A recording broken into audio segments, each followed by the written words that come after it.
Anda mendengarkan podcast Ngopas, Ngobrol Pastor, di mana kita akan membicarakan topik-topik yang berhubungan dengan pelayanan dan kehidupan para pastor, para hamba Tuhan, baik di gereja maupun di dalam organisasi Kristen. Nama saya Pendeta Kian Holik dari Sydney, Australia. Nah, sebelum kita melanjutkan, jangan lupa untuk Anda subscribe channel ini dan nyalakan loncengnya di YouTube, supaya apabila ada video-video yang kami baru saja upload, Anda bisa langsung dapat mengetahuinya. Saudara yang dikasih oleh Tuhan, apakah hari reformasi yang sebentar lagi akan kita rayakan bersama-sama masih relevan bagi pelayanan seorang pastor? Mungkin kita masih ingat pelajaran mengenai hari reformasi ini dari sejarah gereja, mengenai bagaimana hari reformasi mengubah sejarah gereja dan mengubah arah kekristenan, bahkan juga dampaknya masih sampai sekarang ini. Tetapi apakah hanya sekedar pelajaran sejarah, saudara-saudara?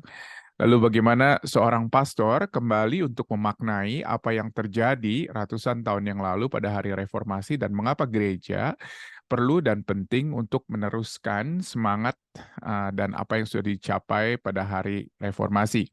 Bersama dengan saya ada Pendeta Dr. Mika Sulistiono dari STT Tiranus. Saya ingin sapa terlebih dahulu. Apa kabar Pak Mika? Selamat datang di Ngopas. Luar biasa, kabar so far so good, luar biasa, anugerah Tuhan memimpin Puji hidup saya. Tuhan. Luar biasa. Puji Terima Tuhan. kasih. Pertama-tama selamat ya Pak ya terlebih dahulu untuk naiknya menjadi Ketua STT Tiranus. Ya, saya kira itu lebih merupakan bukan peraihan, tetapi Tuhan taruh tantangan untuk lebih mengabdi kepada Dia Betul ya. Pak, Kepada Dia betul sang Pak. Kepala Agung ya. Jadi lebih berat itu, walaupun saya tidak merasa sebagai beban Tuhan, karena Tuhanlah yang punya kuasa dan kekuatan. Kita hanya dilibatkan Tuhan. Saya kira itu Amin, Bung amin, yang amin. Puji ya. Tuhan. Amin. Ya, ya. Terima kasih banyak Pak Mika. Pak Mika, tentunya banyak yang masih belum mengenal Pak Mika. Mungkin bisa ceritakan sedikit bagaimana sejarah pelayanan Bapak. Apakah sudah berapa lama di Tiranus? Apakah ada pelayanan sebelumnya? Bisa sedikit cerita Pak kepada kami? Ya, oke. Mungkin singkat-singkat saja poin-poin penting. Hmm, Saya dilahirkan dari keluarga pendeta, 8 hmm, bersaudara. Dua adik hmm, saya juga seorang full timer, satu gembala, hmm, satu juga gembala. Saya hmm, lebih banyak di dunia pendidikan teologi. Walaupun saya hmm, pernah merintis pelayanan di daerah Jawa Tengah, ya, hmm, dari hmm, tahun 85 sampai 93. Kemudian hmm, tahun hmm, 93 Tuhan taruh saya di Sekolah Tinggi Alkitab Tiranus, ya. hmm, Setelah waktu itu sebenarnya saya sedang dalam proses studi ya untuk mengambil program magister. Tapi hmm, sedemikian rupa saya percaya kuasa rencana Tuhan bagi kepentingannya, maka saya ditaruh Tuhan di Tiranus. Hampir 30 tahun hmm, berada di hmm. Sekolah Tinggi Alkitab Tiranus dari Wow, tahun 1993 sampai sekarang. Istri satu, wow. anak dua. Satu anak sedang bergumul studi juga di teologi, Puji di Tuhan. teologi Reform Indonesia. Oh, oke, oke. Kira-kira begitu, Pak. Pak Ya, Rianto, wow. thank Terima you. kasih. Terima kasih, Pak Luar Mika. biasa. Saya yakin kalau misalnya ada para pemirsa atau mereka yang menyaksikan atau mendengarkan rekaman ini dan tertarik kepada Tiranus, boleh nanti menghubungi tentunya. Ya, Saya yakin. Sekarang ada berapa banyak mahasiswa, Pak? S1 dan S2 dan S3 ya tentunya ya. Ada ya. mahasiswa S3 juga. Ya. Oh, kita hanya ada dua program, kita sebut sebagai Oh, program studi. ya. Program studi untuk sarjana itu hanya Hmm. program studi teologi, STH. Hmm. Hmm. Ada kurang Yep. lebih 85 mahasiswa ya Yep. onsite. Karena untuk Yep. S1 kita lebih fokus spiritual formation, character formation, sehingga kita minta untuk mereka berada di kampus supaya Iya, iya. mengalami apa namanya familial relationship, artinya memang betul. sekolah ini menjadi seperti tidak hanya hubungan dosen dengan mahasiswa, tetapi hubungan Ya, keluarga. Ya, ya, hubungan penting keluarga. sekali itu. Ada Hmm, 85 untuk yang hmm, S1. Kemudian hmm, untuk program magister teologi kita hmm, punya kurang lebih 50. hmm, Selama pandemik dan eksesnya kemarin, hmm. kita fokus di online. Tapi kita akan Ya, berharap kembali onsite. Sebenarnya itu tetap lebih lebih indah itu ya. Walaupun nanti baik. mungkin akhirnya hybrid. Jadi totally barangkali sekitar 140, 100 ya 140-an mahasiswa. Wow, luar biasa, Kami luar biasa. kami fokus pada pemberitaan Injil, setia Ya, pada Alkitab, setia pada ketuhanan Yesus Kristus. wow, wow, Begitu. luar biasa. Ya, Bagi dan kita sudah mendengar dan kita juga mungkin tahu orang-orang yang alumni atau mereka yang alumni dari Tyrannus bagaimana militan dan bagaimana setianya kepada Injil Yesus Kristus. Puji Tuhan, terima kasih banyak Pak Mika buat pelayanannya di sama-sama. Tyrannus. Nah, kita akan bicara mengenai Hari Reformasi yang biasanya kita peringati pada tanggal 31 Oktober. Tetapi mungkin banyak yang belum tahu juga kalau misalnya Hari Reformasi itu sebetulnya mengenai apa sih? Jadi kita mungkin bisa memulai dari awal terlebih dahulu. Mengapa terjadi reformasi pada tanggal 31 Oktober 1517, betul ya Pak ya? Ya, 31 Oktober 1517, 1517. Ya, ya, Oke. ya. Silakan Pak. Apa konteksnya sebetulnya Pak? Mengapa itu terjadi? Ya, sebenarnya ketika kita berbicara persoalan hari peringatan ini kan sebenarnya bukan sekedar persoalan di tanggal itu terjadi Ya. sebuah aksi yang luar biasa. Sebenarnya Hmm, bisa saja dianggap sebagai gunung es ya, hmm, puncaknya di hmm, situ. Tapi hmm, kalau berbicara reformasi, sebenarnya itu sebuah pergumulan panjang. Karena pada abad 5 sampai 15, kekristenan dikuasai oleh suatu sistem religi atau keagamaan yang kita harus akui bahwa gereja Roma Katolik ya yang dianggap sebagai atau menganggap sebagai pewaris ajaran-ajaran awal berkembang luar biasa, namun selalu saja tidak dipungkiri mulai mengalami pergeseran-pergeseran ya di mana perlahan-lahan bahwa kekuasaan Paus diperluas dan memang dirindukan untuk menguasai bukan hanya dunia keagamaan hmm, tetapi dunia politik, dunia sosial. hmm, Saya kira hmm, itu yang sebenarnya perkembangan panjang ya. Saya hmm, selalu katakan bahwa pergeseran yang perlahan-lahan itu hmm. kekuatan internalisasinya tidak mudah digubah atau direform. Hmm, betul, betul. Dan itu saya kira yang kemudian menciptakan pergumulan-pergumulan tersendiri. Hmm, Bahkan kemudian hari hmm, dari sisi apa sosial dan politik barangkali mungkin menjadi ketegangan ya. Karena kemudian hmm, mungkin John Wycliffe menanyakan hmm, ini harus dipikirkan ulang. Apakah ya, memang gereja akan menguasai negara? Jadi saat hmm, relasi gereja dan negara menjadi sesuatu yang dipertanyakan karena hmm, ada keinginan kerinduan yang luar biasa. Itu salah hmm, satu hal yang perlu dipahami ya. hmm, Eh, hmm, namun nampaknya para tokoh reform seperti John Wycliffe, kemudian Johannes Huss, hmm, dan kemudian Desiderius Erasmus, mungkin saya bisa lupa nama itu. Mereka sebenarnya masih kepingin tetap bahwa gereja-gereja harus kembali ke Alkitab, maka hmm, itu menjadi pergumulan yang mereka mereka gumulai ya. hmm, Kemudian berikutnya barangkali yang harus disadari bahwa Alkitab yang seharusnya menjadi dasar lama-lama otoritas Paus dan kemudian penambahan adat istiadat, tradisi hmm, ya hmm, lama-lama apa namanya cukup kentara ya, untuk lebih otoritatif terhadap hmm, Alkitab ya. hmm, hmm, Dan hmm, saya kira kita harus sadari sebelum tanggal 31 Oktober hmm, 1517 ya ada tokoh-tokoh tadi. Sebenarnya sebelum Martin Luther kan ada John Wycliffe dan kemudian Johannes Huss yang mereka hmm, sudah memulai. hmm, Maka hmm, mereka sebenarnya disebut sebagai the Star of Reformation. Jadi hmm, tentang fajar dari reformasi. Ya, selain persoalan-persoalan itu barangkali juga situasi keagamaan dan filsafat ya. Kita ingat pada abad 14-15 Renaissance menjadi gejolak tersendiri ya untuk kembali kepada filsafat-filsafat Yunani kuno dan bahkan juga kepingin sebenarnya pikiran-pikiran bapak-bapak gereja. Jadi situasi inilah yang mendorong dan menjadi step-step awal kemudian meledak pada tindakan atau aksi Martin Luther ya.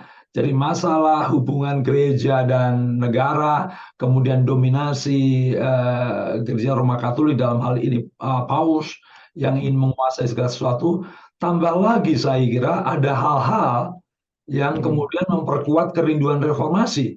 Karena perilaku para imam, rahib, biarawan yang tidak sesuai dengan firman Tuhan. Oke lah kita menyebut sebagai oknum, bukan berarti hitam semua, tetapi cukup mengejala itu. Bahkan bagian seorang sejarawan dan rohaniawan Katolik, saya lupa nama tepatnya, saya sempat catat ya di tulisan ini, namanya Dr. Edi Kristianto ya, OFM, mengakui bahwa memang ada rohaniawan bahkan itu pada masa Alexandrianus ya, keempat, Paus Alexander keempat, itu dia mengakui moralitas tentang Paus ini sebagai oknum yang seharusnya menjadi berkat, belum lagi kasus-kasus lain. Jadi itu situasi yang menjadi dorongan awal-awal bagaimana reformasi kemudian saya tidak berkata bertumpu, tetapi akhirnya muncullah orang seperti Martin Luther. Ya, Martin Luther yang pada tanggal itu menyematkan 95 dalil di Kapel Wittenberg. Itu sebenarnya kapel di Universitas Wittenberg, saya kira ya. Dan itulah kemudian disebut sebagai Hari Reformasi. Ya, tapi sebenarnya di balik itu masih ada penjelasan lebih spesifik. Jadi Martin Luther sendiri belajar dan menggumuli situasi yang digumuli John Wycliffe dan kemudian Johannes Huss. Dia juga merasa bahwa ada sesuatu yang mestinya harus diperbaiki. Barangkali karena memang Martin Luther ini kan sempat belajar hukum ya, dan kemudian dia akhirnya menjadi seorang biarawan ya, menjadi seorang biarawan juga. Jadi gejolak-gejolak yang tadi saya singgung tidak hanya terjadi di sekitar Roma, tetapi juga di Jerman, bahkan nanti di Swiss. Ya, kita fokus kepada Martin Luther. Ternyata sebenarnya peristiwa tanggal 31 Oktober 1517 itu juga berkaitan dengan pergumulan pribadi. Ya, tentang apa? Dia diajar sebagai seorang biarawan yang sangat saleh dan memang rindu kekudusan, rindu kesalehan, dan dia sangat strict dalam hal berjuang untuk membawa dirinya sesaleh mungkin. Karena dalam mindset dia bahwa kebenaran Allah dan keadilan Allah identik dengan mentaati semuanya dan kalau tidak penghukuman. Dalam beberapa kutipan catatan diungkapkan bahwa seringkali Martin Luther kelihatan pucat ketika dia mendengar kata-kata Kristus. Karena Kristus yang dipahami bukanlah Kristus yang menghadirkan anugerah ya, yang menyelamatkan, yang bukan oleh amal dan perbuatan, tetapi Kristus yang mengancam, memberikan pengadilan dan penghakiman. Jadi sebenarnya dia bertanya, bagaimana sebenarnya keselamatanku? Bahkan mungkin teman-temannya biarawan ketika ditanya, apa yang harus kulakukan? Ya ikutin saja semua dalil kesalehan itu. Betul. Buku tipis yang saya pernah baca, ada satu kisah yang dia ungkap pada waktu dia datang ke Roma, ke Vatikan, dia sempat mencoba untuk merangkak ke tangga Sanctorium, artinya tangga kekudusan ya. Iya, iya, iya. Jubah-jubahnya robek dengan Hmm, rasa takut. Dia hmm, mengakui dosanya sembari hmm, mengharapkan hmm, pengampunan. hmm. Nah, dan kemudian tadi sebelum itu saya perlu Iya, singgung juga bahwa pada masa itu diberlakukanlah cara-cara meraih kekudusan dengan membayar surat hutang dosa, ya. hmm, Ya, hmm. itu sebenarnya surat itu maksudnya adalah kamu Iya, membayar tepat surat maka bebas dari purgatori. Sebenarnya bukan iya, neraka dulu tetapi api penyucian. iya, iya, Api iya, penyucian dan itu makin makin luar biasa pergerakannya. hmm, Dan oleh oknum-oknum dalam konteks gereja ini iya, dana-dana kan diduga dipakai untuk pembangunan Santo Petrus, ya, iya, dan iya, kemudian juga untuk mensupport perang salib. iya, Itu yang saya peroleh dari data di situ.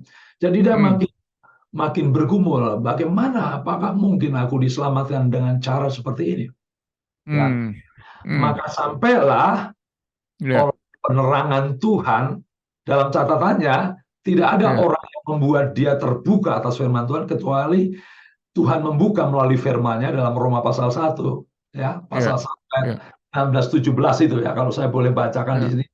Sebab Silakan. aku mempunyai keyakinan yang kokoh dalam Injil, karena Injil Iya, adalah kekuatan Allah yang menyelamatkan setiap orang yang hmm, percaya. hmm, Pertama-tama orang Yahudi, tapi juga orang Yunani. Ayat 17 penting. hmm, hmm, Sebab di dalamnya nyata kebenaran Allah yang bertolak dari iman dan memimpin kepada iman, seperti ada tertulis, orang benar akan hidup oleh iman. Dari wow. nats itu dia seperti mendapatkan penerangan, makanya dia dia ungkapkan sebagai Tuhan bekerja melalui ayat itu bagi dirinya. Hmm, Ternyata kebenaran Allah itu bukan kebenaran yang membebani, hmm, menuntut dan hmm, menghakimi. hmm. Kebenaran Allah justru tertuang dalam rahmat, dalam anugerah, dan Iya, oleh iya. wow, dia mengalami kelegaan yang luar biasa. Dia, Matanya terbuka kelihatannya ya, ya. matanya terbuka, mengalami terang. Sehingga Iya, ketika kita iya. bicara tanggal 31 Oktober Hmm, 1517, ini menarik. iya, Sebenarnya apa yang dituangkan di gereja Wittenberg bukan sekedar teoritis, tapi pergumulan batin dan komitmen untuk melakukan kesucian yang begitu lama, ya. wow, Jadi wow, dia wow. bukan bukan Iya, ya, kita tahu iya. juga dia belajar dari Agustinus, ya, Betul, betul, betul. biarawan dan uskup di Hippo, bukan, Iya, bahwa iya, iya. keselamatan hanya oleh anugerah, ya. Betul, Tapi betul. dia sendiri mengalami itu bahwa benar, dan Wow. itulah yang membuat dia kemudian, Iya, oke, iya, saya sebut lagi, iya, saat-saat itu ada iya, seorang tokoh yang mungkin dianggap sebagai alat bagi kepausan, iya. namanya kalau tidak salah John Tetzel, ya. Mhm, Itu iya, yang menyalurkan surat-surat pengampunan dosa, iya, surat-surat penebusan dari purgatori. iya, iya. Dan ketika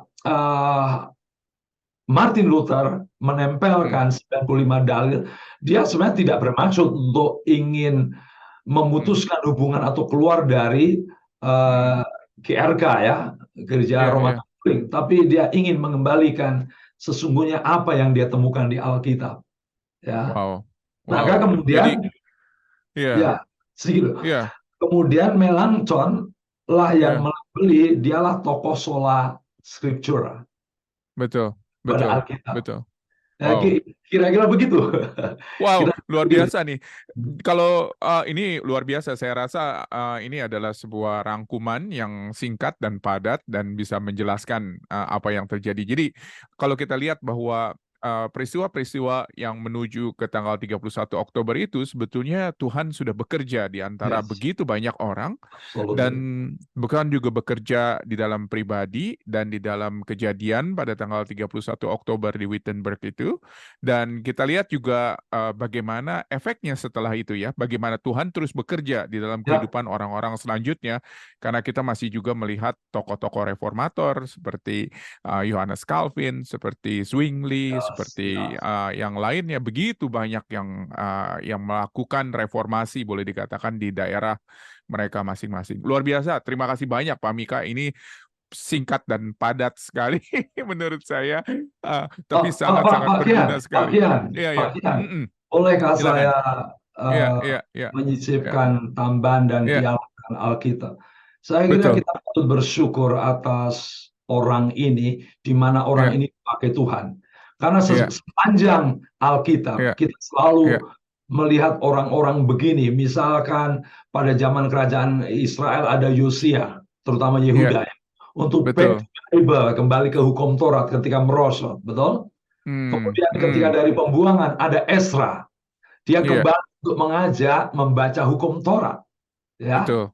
Yang Hmm, paling menyolok saya kira kita lihat Perjanjian Baru. iya, Berkali-kali Yesus ketika menghadapi ahli Taurat, orang Farisi, hmm, ketika berbicara masalah kebenaran, dia hmm, khususnya pasal 5 sampai 7 dari iya, Matius. iya, Dia selalu bilang begini, bukan begitu kata firman Tuhan. iya, iya. Bukan begitu Wow, yang tertulis. Artinya, iya, pekerjaan Tuhan selalu ada dalam sejarah kemungkinan merosot dari firman Tuhan. Kemudian betul. bergeser dari firman Tuhan. Iya, Kemungkinan menyalahgunakan atau menambahi firman Tuhan. Dan itu betul. sebabnya saya mau katakan bahwa sejarah 31 Oktober Iya, 1517 ini iya, seperti sejarah Yosia, sejarah iya, Ezra, dan Yesus iya. sendiri. Back to Wow, the luar Bible. biasa. Luar biasa. Ya, Dan saya yakin juga Tuhan adalah Tuhan yang sama yang bekerja pada waktu ribuan tahun yang lalu di dalam ya, cerita-cerita tadi di Alkitab itu dan juga di dalam kehidupan Martin Luther dengan kawan-kawan yang lain. Dan saya yakin Tuhan yang sama juga bekerja di dalam kehidupan kita amin. pada saat ini ya. Dan tentunya Pak selalu adalah pertanyaannya begini, karena itu kan sejarah begitu ya. Kita Yes. belajar semuanya di dalam kelas sejarah gereja begitu. Ya, ya, Tetapi betul sekali. sekali lagi Pak, pertanyaannya ialah bagaimana nih para pastor menghidupi hari reformasi itu saat ini, sekarang ini, dan terutama apa yang harus pastor lakukan di dalam pelayanannya di gereja ataupun juga di dalam kegiatan-kegiatan yang dia lakukan, apakah itu mungkin pelayanan di dalam organisasi Kristen. Kira-kira ada beberapa pelajaran mungkin Pak yang Bapak bisa bagikan kepada kami, kira-kira apa yang harus kami lakukan sebagai hamba-hamba Tuhan? Oke, terima kasih. Yang Iya. pasti bahwa sejarah itu bukan sebuah peristiwa yang berhenti, Hmm. tapi punya nilai kepentingan Tuhan untuk umat berikutnya, Iya. abad-abad mendatang, supaya Hmm. mereka tetap setia pada Tuhan dan firman-Nya. Ya, Hmm. kita Hmm. bisa berandai-andai, Hmm. seandainya tidak ada Martin Luther, seandainya tidak ada tanggal 31 Oktober 1517, Betul. saya tetap percaya bahwa Tuhan selalu, kalau Iya. firman-Nya adalah kehendak Allah melalui Roh Kudus, supaya Hmm. umat terus sesuai dan kehendaknya, mengikuti Iya. rencananya, Hmm. maka saya Hmm. percaya bahwa peringatan ini bukan sekedar peringatan sejarah, tetapi Hmm. peringatan sejarah yang terus mempengaruhi sejarah ke depan. Ya, Hmm. jadi Hmm. sejarah yang akan terus mempengaruhi sejarah ke depan.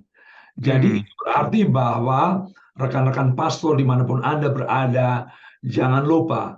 Saya tahu mungkin Anda lupa tanggalnya, mungkin Anda lupa tokohnya, tetapi persoalan bahwa back to Bible, sola Hmm. scripture, Iya. sola gracia, hanya Iya. Alkitab, hanya anugerah, hanya iman, itu suatu Iya. kebenaran Hmm. yang memang Hmm. saudara dan saya harus terus raih, karena itu Hmm. bukan ajaran seseorang. Martin Hmm. Luther, orang yang dipakai Tuhan untuk setiap kita kembali kepada apa yang Alkitab mau. Hmm. Oke? Hmm. Apa yang Hmm. Roh Allah mau. Jadi Hmm. bagi saya ini sebuah sejarah yang terus mengukir sejarah ke depan. Betul. Ya. Wow. Karena Luar kita biasa ya. ada di era sejarah penyesatan. Ya, Hmm. sejarah Hmm. Hmm. penyesatan. Sejarah Hmm. penyesatan itu apa? Simpel. Iya. Ketika orang sudah tidak mau menerima Alkitab, menggeserkan Alkitab, bahkan Hmm. tafsirannya pun semaunya, ada orang yang merasa berotoritas atas Alkitab, ada orang yang merasa paling benar, sayalah penentu Iya. Alkitab. Gua ini Iya, kan iya. saya. Ya, ya, dan juga mungkin salah satu prinsip yang bisa dikerjakan oleh seorang pastor ialah untuk setia kepada Alkitab. Jadi Yes, mengkhotbahkan yes, yes, Alkitab ya, bukan hanya sekedar ambil satu ayat dan khotbahkan satu ayat, betul, atau mungkin juga khotbah-khotbah topikal yang tidak mendasar, tetapi betul, betul-betul bagaimana kita setia kepada pemberitaan firman. betul. Karena firman itulah sebetulnya yang pada akhirnya mengubah begitu banyak orang, Yes, mengubah Yosia seperti yang tadi yes, Papa katakan, yes. dan juga mengubah orang-orang lain di dalam sejarah termasuk Martin Luther, dan saya Ya, yakin firman ya, yang sama juga mengubah kita. kita Wow, semua. ini ada sebuah panggilan nih Pak kepada para pastor Pak untuk setia kepada pemberitaan firman. Bagian, bagian, Iya, bagian. iya, iya, Di sekolah kami, maaf, kami iya, selalu punya iya, komitmen. Saya kira efek dari reformasi ini ya. Kami iya, begini, saya ngajar di kelas. Orang iya, tanya, di Tiranus akan diajar teologi apa? Saya bilang begini, prioritas kita membaca Alkitab. Ya, secara hmm, proporsional, hmm, berurutan. Maka kami komitmen S1 harus minimal 4 kali selesai baca Alkitab. S2 hmm, lebih lagi. hmm, Karena itulah kuncinya. Saya iya, tidak peduli orang, Pak Mika aliran apa. Saya lebih senang mengajak kita back to Bible. Mari kita membaca Alkitab secara betul, bertanggung jawab, tidak iya, cuma ayat seperti main apa namanya primbon, ya kan? Seperti main ya itu jangan ya karena Tuhan berikan Alkitab dengan uniknya dibaca iya, menyeluruh. Dan jangan iya, lupa, Alkitab sesungguhnya bukanlah pikiran Allah yang rumit, supaya kita hmm, rumit memahaminya. Pikiran hmm, Allah yang luar biasa dituangkan dalam firman tertulis, hmm, supaya hmm, dari the first reader sampai ke kita hmm, hmm, menikmati hmm, kegunaannya. Karena Alkitab hmm, bukan untuk Tuhan, Alkitab dari Tuhan untuk kita. iya, Nah, iya, saya wow, kan kalau kita tidak menggunakan Alkitab, karena Alkitab untuk iya, kita. Ya. iya, Jadi, jangan sampai nanti meninggal baru dibelikan Alkitab yang paling bagus. Sementara dia tidak pernah baca Alkitab. Dan waktu saya kuliah di Bung Gian, saya bilang iya, begini, iya, jangan buru-buru membaca buku-buku teologi dulu. Ya, betul, betul, karena mereka betul, menafsirkan Alkitab. Lebih baik mulai dengan Alkitab, barulah iya, kalian iya, menggumuli, mendalami iya, teologi-teologi yang tentu sangat betul. setia pada Alkitab. Itu Betul, dan teologi harus pada Anda. akhirnya itu adalah sebuah sistem yang diciptakan oleh manusia yang Ya, tidak sempurna. ya, Mau sistem teologi apapun juga tidak ada yang sempurna. ada. Mungkin ada yang lebih baik daripada yang lain, tetapi tidak ada yang sempurna karena itu adalah sistem yang Absolutely. diciptakan oleh manusia. Sedangkan ini adalah firman Tuhan. Wow, luar biasa Pak. Ini saja sudah memberikan kepada saya semangat nih untuk saya lebih setia Amin. lagi kepada Amin. Alkitab di dalam pemberitaan firman. Nah, apakah ada pelajaran yang lain, Pak, dari hari reformasi ini yang Bapak bisa ambil dan Bapak bisa sampaikan kepada para pastor? Silakan, Pak Mika. Ya, kalau reformasi juga Hmm, suatu sejarah yang membuat kaum-kaum awam, ya, ya jemaat juga bisa membaca Alkitab. ya, Itu sebabnya kita tahu bahwa siapa itu Desi Darius hmm, hmm, Erasmus juga menerjemahkan Alkitab. Dan hmm, dia berusaha untuk menerjemahkan Alkitab, kalau nggak salah dalam ya, bahasa Inggris ya. ya, Kemudian juga tulisan Bapak-Bapak Gereja pertama, maksudnya Bapak-Bapak Gereja Purba itu yang paling dekat betul, dengan Alkitab. Kemudian saya betul. kira Martin Luther juga berjuang menerjemahkannya. Untuk Hmm, apa? hmm, hmm, Demi bukan hanya para pastor, Christian hmm, leader, tetapi orang awam membaca. Itu hmm, sebabnya inilah saatnya juga memperingati peristiwa sangat-sangat signifikan dan sangat hmm, penting itu adalah mari kita mengajak jemaat kita untuk mensyukuri bahwa peristiwa reformasi, peristiwa di mana ya, orang-orang awam, imamat hmm, rajani juga hmm, bisa berkesempatan membaca Alkitab. hmm, Kendati kita tahu hmm, pasti kita bantu ya. hmm, Jadi ya, luar ya, biasa. Alkitab ya, bukanlah kitab yang harus tetap dalam bahasa asli, sehingga ya, yang tahu hanya orang-orang khusus, ahli betul. bahasa, para pemimpin, Hmm, tetapi dengan diterjemahkannya, hmm, artinya hmm, Alkitab disiapkan di depan mata para jemaat untuk bisa hmm, membaca. Kendati hmm, tetap kita para rohaniawan, para pastor ya, membantu. Ya, inilah waktunya. menjadikan Ya. Alkitab sebagai bagian dari kehidupan jemaat. Wow, luar Ya, biasa. Dan saya yakin ini ketika kita dorong hal ini kepada para jemaat dan juga atau kepada para pemimpin-pemimpin awam, mereka pun juga bisa betul-betul melihat dengan seksama begitu ya, bagian daripada Alkitab yang dibacakan atau yang sedang direnungkan dan mencoba untuk berpikir kritis tentunya terhadap apa yang dibaca.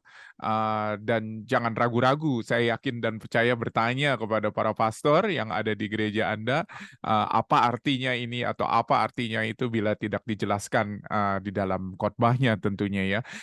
Saya rasa ini penting sekali untuk kita berinteraksi dengan firman dan juga dengan orang yang ada di sekitar kita yang Tuhan percayakan kepada kita. Wow, luar biasa nih Pak Mika. Ini saya rasa banyak sekali pelajaran yang lain juga. amin. Tetapi Amin. apakah mungkin ada satu pelajaran lagi Pak? Kalau misalnya mungkin kita bisa rangkum di dalam 3 pelajaran begitu kurang lebih dari Hari Reformasi ini, apakah ada pesan lagi dari Pak Mika kepada teman-teman pastor, teman-teman hamba Tuhan yang lainnya? Silakan Pak Mika. Ya, sebenarnya apa yang saya sudah sampaikan tadi cukup jelas. Barangkali sebenarnya Ya, perjuangan kita, pergumulan kita dalam paling praktis, para pastor di betul. mana Anda berada, Ya, bagaimana kembali mengajar jemaat ya, atau diri kita ya. sendiri mencintai Alkitab. Ya, Hmm, saya ingat hmm, John Stott pernah mengatakan, aku pegang ya, Alkitab di tangan kananku dan tangan kiriku, atau mungkin terbalik ya, ya. ya. Newspaper artinya Salah, berita salah harian. satu. Ya, jadi saudara dan saya, mari kita kembali karena kita sedang dibombardir, Ya, dilanda oleh berbagai mindset, worldview, konsep. ya, Saya ya, percaya bahwa Alkitab yang teguh dari abad ke ya, abad harus ya. selalu siap untuk kita cintai dan kita siap Oh, menjawab. Karena ya, tidak ya, mungkin Alkitab akan kalah perang ya, tanding dalam perang tanding worldview karena Alkitab ya. firman Tuhan. Jadi pertama Amin. adalah cintai Alkitab. Hmm, Mulailah para keluarga pastor, anak-anak kita, istri kita ada waktu 5-4 menit ya, mengajak mengagumi isi Alkitab. Dan hmm, kemudian yakinkan bahwa hmm, kapanpun hmm, dalam perkembangan filsafat, filosofi hmm, apapun, kita hmm, masih selalu menang tanding menjawab hmm, persoalan. Jadi kalau begitu, hmm, ya hmm. mulailah dalam kehidupan praktis, ada kelompok-kelompok baca Alkitab, Ya, didampingi, kan bagus itu ya, ya. Saya ya. kira itu aja yang saya ingin sampaikan, Baik, Pak. baik, Ya, baik, Pak Mika. Terima kasih banyak nih. Wah, ini saja sudah membuka mata kita karena kita sama-sama. tahu dari semua 5 sola yang kita pelajari waktu itu, Ya, lagi ya, sejarah ya. gereja dari rangkuman Hari Reformasi, itu berdasarkan atau mendasarkan kepada bagaimana kita sebetulnya harus kembali kepada Alkitab karena itulah yang menjadi otoritas yang tertinggi di dalam kehidupan kita sebagai pengikut Kristus dan yang memandu kita dan yang mendorong kita untuk berjalan lebih dekat lagi dengan Tuhan. Luar biasa Pak Mika, saya yakin dan percaya dengan kita setia kepada Alkitab akan ada nih Pak tokoh-tokoh reformator yang baru Pak Mika. Menurut Ya, Pak Mika ya. bagaimana? Kalau nggak ada Reformator modern. Ya, kalau nggak ada tokoh tunggal, kita sudah Ya, diwarisi betapa luar ya. biasa Tuhan. Barangkali setiap kita menjadi Hmm, batu-batu kecil yang ya. melanjutkan. Kita sebenarnya bukan sekedar melanjutkan apa Hmm, perjuangan Martin Luther, tetapi apa komitmen Tuhan Allah melalui Roh Kudus dalam diri Martin ya. Luther. Ya, Amin. kita Amin. semua menjadi batu-batu yang terus meletakkan pijakan untuk sejarah ke depan. Ya, Amin. Saya supaya rasa itu kemuliaan yang Tuhan penting. dinyatakan. Amin. Ya, Betul. Bukan seperti itu. bukan bukan semangat dari orangnya, tetapi semangat dari bagaimana dia meyakini Nah, Alkitab dan ingin melandaskan dirinya di dalam Alkitab dan kehidupan gerejanya juga di dalam Alkitab.